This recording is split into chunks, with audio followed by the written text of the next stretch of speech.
Very very good morning to all of you. कैसे हैं आप सभी लोग। बहुत बहुत स्वागत है आपका सपनास ब्लॉग में। हम ये जो सीरीज चला रहे हैं इसमें हम डिफरेंट टाइप के जो फ्रूट हैं या फिर जो वेजिटेबल्स हैं या जो भी ईटेबल आइटम्स हैं उनकी न्यूट्रिशन वैल्यू देख रहे हैं, ताकि हम समझ सके कि प्रेगनेंसी में हमें कौन सी चीज लेना है और सबसे बड़ी चीज ये कि कितनी मात्रा में लेना है। क्योंकि क्या लेना है ये तो हमें पता होता है, लेकिन कितनी मात्रा में लेना है ये हम तब डिसाइड कर पाएंगे जब हमें उसकी होल न्यूट्रिशन वैल्यू पता होगी। क्योंकि इस समय हमको जो भी खाना है वो फुल ऑफ न्यूट्रिशन होना चाहिए, ताकि वो हमारे बेबी के लिए बहुत ही बेहतरीन साबित हो।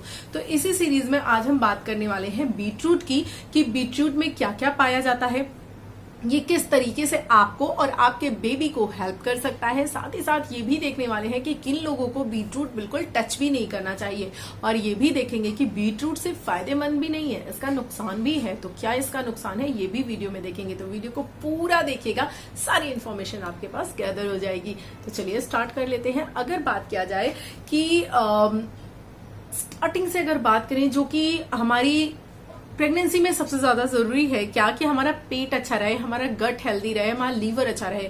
तो उसके लिए क्या पाया जाता है, जो बीटरूट है उसमें जो है फाइटोन्यूट्रिएंट्स एंजाइम पाए जाते हैं। क्या पाए जाते हैं, फाइटोन्यूट्रिएंट्स एंजाइम पाए जाते हैं, जो आपकी लीवर के लिए, आपकी किडनी के लिए बहुत ही अच्छे हैं। इसीलिए आपको बीटरूट का सेवन डेफिनेटली करना चाहिए। लेकिन मैं आपको बताऊंगी कि बीटरूट आप एक दिन में कितना ले सकते हैं। अगर आपने इसकी ज्यादा मात्रा ले ली तो वो आपकी तबीयत के लिए, आपके लिए ज्यादा घातक हो सकता है। ये नहीं कि सिर्फ वो प्रेगनेंसी में ही, वो अगर हम नॉर्मली भी लेते हैं और हमारे डाइट से जितना लेना है उससे ज्यादा हम ले लेते हैं रेगुलरली, तो भी वो हमारे लिए बहुत ज्यादा नुकसानदायक होता है। कैसे, ये आगे हम बात करेंगे। तो अभी आपने देखा इसमें फाइटोन्यूट्रिएंट्स एंजाइम पाए जाते हैं, जो कि हमारे लीवर और किडनी के लिए बेहतरीन होते हैं। साथ ही साथ इसमें जो सेकंड इंपॉर्टेंट चीज पाया जाता है, जो कि प्रेगनेंसी में भी और हार्ट के पेशेंट्स के लिए भी बहुत ज्यादा जरूरी होता है, वो है नाइट्रेट। क्योंकि नाइट्रेट जो है वो ब्लड थिनर का काम करता है, यानी कि आपका जो बीटरूट है वो आपके ब्लड को पतला करता है, जो थक्का जमने की प्रॉब्लम होती है उसको कम करता है, यानी कि ये ब्लड थिनर जैसा वर्क करता है। तो इसीलिए आपको नाइट्रेट चाहिए, तो डेफिनेटली आपको बीटरूट की तरफ जाना ही चाहिए। उसके बाद हम बात करेंगे थर्ड इंपॉर्टेंट चीज के बारे में, जो कि बहुत ज्यादा जरूरी हो जाता है प्रेगनेंसी में, वो है आपका आयरन एंड फोलेट। ये दोनों ही चीजें पाई जाती हैं इस चीज में। जब हम कोई भी चीज किसी भी फल में, किसी भी फ्रूट में हम देखते हैं, किसी भी सब्जी में देखते हैं कि जहां पर आयरन पाया जा रहा है, ये फोलेट या फोलिक एसिड पाया जा रहा है, तो हमें बिल्कुल अपने कान खड़े कर लेने चाहिए कि ये चीज तो हमें लेनी ही लेनी है। क्योंकि प्रेगनेंसी में इन चीजों की हमें बहुत ज्यादा जरूरत होती है, अपने लिए भी और अपने बेबी के लिए भी। अगर हमारी बॉडी में आयरन अच्छा होगा तभी बेबी का डेवलपमेंट अच्छा होगा, तभी हम अच्छे से जो है बेबी को नॉर्मल डिलीवरी दे पाएंगे। अदरवाइज अगर आयरन की कमी है तो हम नॉर्मल डिलीवरी में भी प्रॉब्लम हो जाएगी, और अगर किसी तरह नॉर्मल डिलीवरी हो भी जाती है तो बेबी जो है उसकी ग्रोथ बाद में अच्छी नहीं होगी, बेबी बार बार बीमार रहेगा, उसको भी आयरन की कमी हो सकती है। और अगर बात करें फोलिक एसिड की, तो ये तो डायरेक्टली बेबी से एसोसिएटेड है, यानी कि डायरेक्टली अगर उसको आपको न्यूमेरल ट्यूब डिफेक्ट से बचाना है, उसकी ब्रेन की जो बीमारियां हैं उससे बचाना है, तो इसके लिए आपको फोलिक एसिड की बहुत ज्यादा जरूरत है। तो इन शॉर्ट मैं आपसे कहूं तो जो आपका ये बीटरूट है, जो ये चुकंदर है, ये बहुत सारी चीजों का सोर्स है। इसीलिए आपको लेना है। ये आपके लीवर को, आपकी किडनी को, आपके हार्ट को हेल्दी रख रहा है, आपको आयरन प्रोवाइड कर रहा है, आपको फॉलिक एसिड प्रोवाइड कर रहा है। साथ ही साथ इसमें विटामिन सी भी पाया जाता है, जो कि अगेन आपको जो है इम्यूनिटी को हाई रखता है। और आपको पता है कि प्रेगनेंसी में जो है वो इम्यूनिटी की आपको कितनी ज्यादा जरूरत है, क्योंकि इस समय आपकी बॉडी थोड़ी सी वीक हो जाती है, इसलिए बहुत सारे संक्रमण का खतरा होता है आपको। और इससे बचने के लिए विटामिन सी तो बहुत ज्यादा जरूरी है। हालांकि आप लेमन वगैरह से विटामिन सी ले सकते हो, लेकिन वहां पर आपको इतनी ज्यादा मात्रा में फोलेट, फॉलिक एसिड और आपका आयरन नहीं मिलता। तो ये एक सोर्स है जहां से आपको सारी चीजें मिल जा रही हैं, तो आप उसको लेने के साथ साथ ये भी लो। आप बीटरूट के जूस में ही अगर लेमन डालकर लो तो और भी बेहतरीन सोर्स हो जाएगा। आयरन प्लस विटामिन सी का कंपोजिशन बहुत बढ़िया बन जाएगा, जो कि आपके लिए बहुत ही ज्यादा बेहतरीन साबित होगा। अगले न्यूट्रिशन की अगर बात करें कि इसमें क्या पाया जाता है, तो इसमें मैग्नीशियम और पोटेशियम पाया जाता है, जो कि आप ये समझो कि आपके जो भी बीपी की प्रॉब्लम चल रही है, चाहे बीपी फ्लक्चुएट की प्रॉब्लम हो या फिर नॉर्मल डिलीवरी या सिजेरियन डिलीवरी, बीपी का बहुत इंपॉर्टेंट रोल होता है, क्योंकि अगर आपकी बीपी या तो फॉल डाउन करने लगे या तो बहुत ज्यादा बढ़ जाए तो भी दोनों तरह की डिलीवरीज में बहुत ज्यादा प्रॉब्लम आती है, आपको पुश करने में प्रॉब्लम आती है। तो इसीलिए आपको जरूरी है कि आप बहुत ही ज्यादा अपनी सेहत का ध्यान रखें, चुन चुन कर चीजों को खाएं, जहां से जिस जिस न्यूट्रिशन की आपको जरूरत है उतना ही लें, उतनी ही मात्रा में लें, ताकि आपका काम भी हो जाए और आप वो सारी चीजें एड ऑन भी कर पाए, खा भी कर पाए। तो इसमें आपका जो है वो मैंने आपको बताया मैग्नीशियम और पोटेशियम भी पाया जाता है।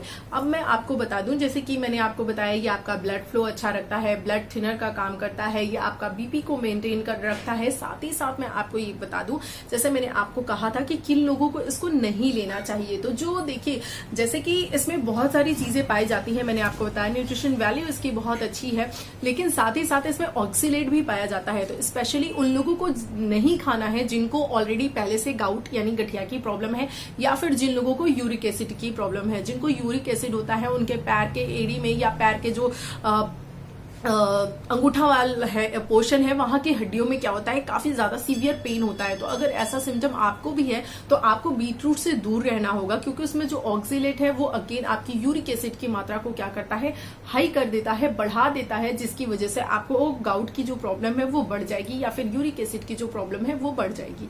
तो ये चीज आपको नहीं करना है, नहीं लेना है अगर आपके साथ ये प्रॉब्लम है या आपको ऐसे सिम्टम दिखाई दे रहे हैं। तो साथ ही साथ कभी कभी ऐसा देखा गया है, कुछ लोगों में ऐसा देखा गया है कि बीटरूट लेने से क्या होता है, इन्फ्लेमेशन यानी कि सूजन हो जाती है उनकी बॉडी में। तो ऐसे लोगों को भी बीटरूट अवॉइड करना है, या फिर बहुत ही कम मात्रा में, बहुत ही लेस मात्रा में लेना है, इस चीज का ध्यान रखना है। साथ ही साथ कुछ लोगों को ऐसा होता है कि जो बीटरूट है वो डाइजेस्ट नहीं होता, तो वो लोग क्या कर सकते हैं, वो लोग जो है मतलब कि कच्चा उन्हें नहीं लेना चाहिए, उसको वो पकाकर हलवे के रूप में ले लें, या फिर उसकी अचार ले लें, उसकी कैंडी भी बनती है वो बनाकर ले सकते हैं, या फिर उसका पाउडर बनाकर ले लें और किसी स्मूदी किसी चीज में थोड़ा सा डालकर ले लें। तो आप उसका मेथड अगर चेंज कर दोगे तो वो आपको डाइजेस्ट होना स्टार्ट हो जाएगा। क्योंकि कुछ लोग कच्चा जब उसे सैलेड या इस फॉर्म में लेते हैं तो उन्हें क्या होता है, उनके इंटेस्टाइन में यानी उनके पेट में जो है वो पेन होने लगता है, दर्द होने लगता है। अगर ऐसी शिकायत आपको भी है तो आप उसका फॉर्म चेंज कीजिए, फिर देखिए वो आपको डाइजेस्ट होना स्टार्ट हो जाएगा। और बीटरूट का हलवा बहुत ही टेस्टी, बहुत ही डिलीशियस बनता है।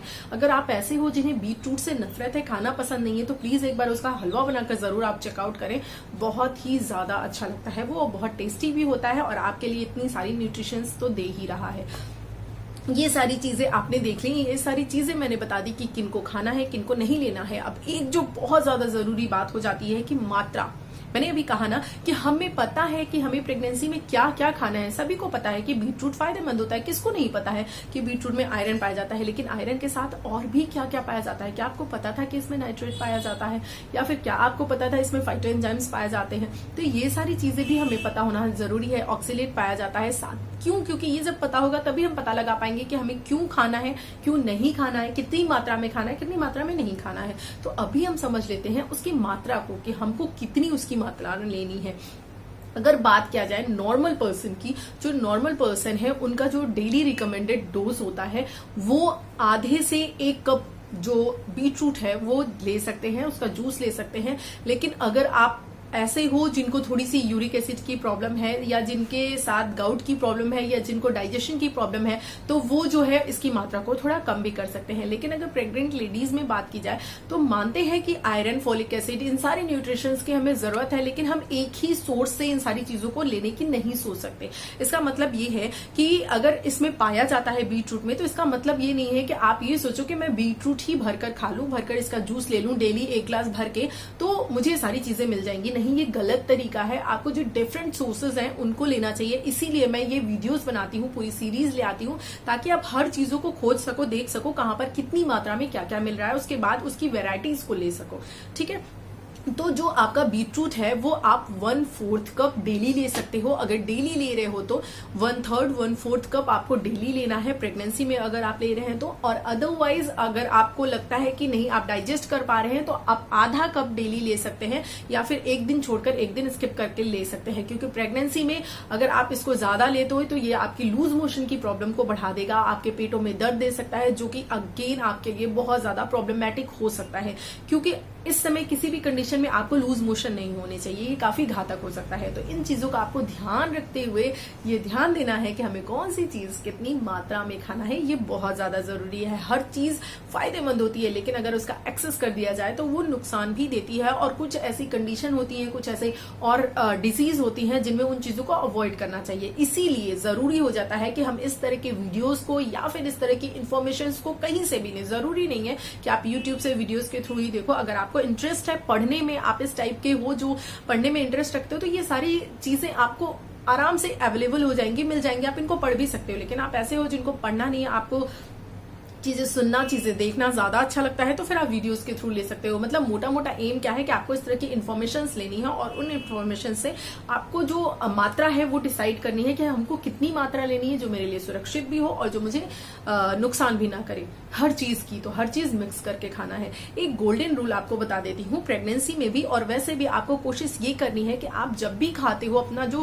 प्लेट सजाते हो खाने का, वो लाइक अ रैम्बो होना चाहिए। यानी कि उसमें हर कलर के चीजें होनी चाहिए, चाहे वो फ्रूट्स हो, चाहे वेजिटेबल्स हो, चाहे ग्रेन्स हो, सबको मिक्सचर करके वो एज अ रैम्बो का रूप दिखना चाहिए। यानी उसमें आपका रेड कलर भी होना चाहिए, ऑरेंज भी होना चाहिए, येलो कलर की चीजें भी होनी चाहिए, ग्रीन भी होना चाहिए। मतलब ये सारी चीजें, रैम्बो के जितने कलर है वो आपकी प्लेट में अगर दिख रहे हैं, इट मीन्स आप सारे न्यूट्रिशंस ले रहे हो। अगर नहीं, सिर्फ आपकी प्लेट में आपको थोड़ा बहुत ग्रीन दिख गया या फिर जो हल्का येलोइश या गोल्डन यानी कि रोटी और व्हाइट दिख गया, तो क्या आपको लगता है पूरे न्यूट्रिशंस ले रहे हो? डेफिनेटली नहीं ले रहे हो। तो ऐसी चीजों को खोजिए, ऐसे वीडियोस को देखिए। आप मेरे वीडियोस को देख सकते हैं या किसी के भी वीडियोस को देख सकते हैं या पढ़ सकते हैं, उन चीजों की वैल्यू समझ सकते हैं और उसके बाद अपनी प्लेट में उसको ऐड कर सकते हैं।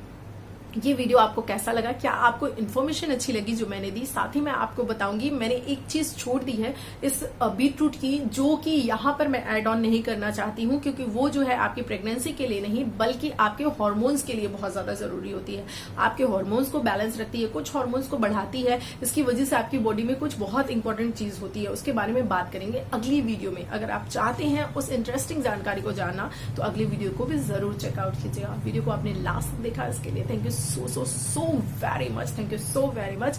मिलती हूँ अगली वीडियो में, तब तक के लिए bye bye and take care.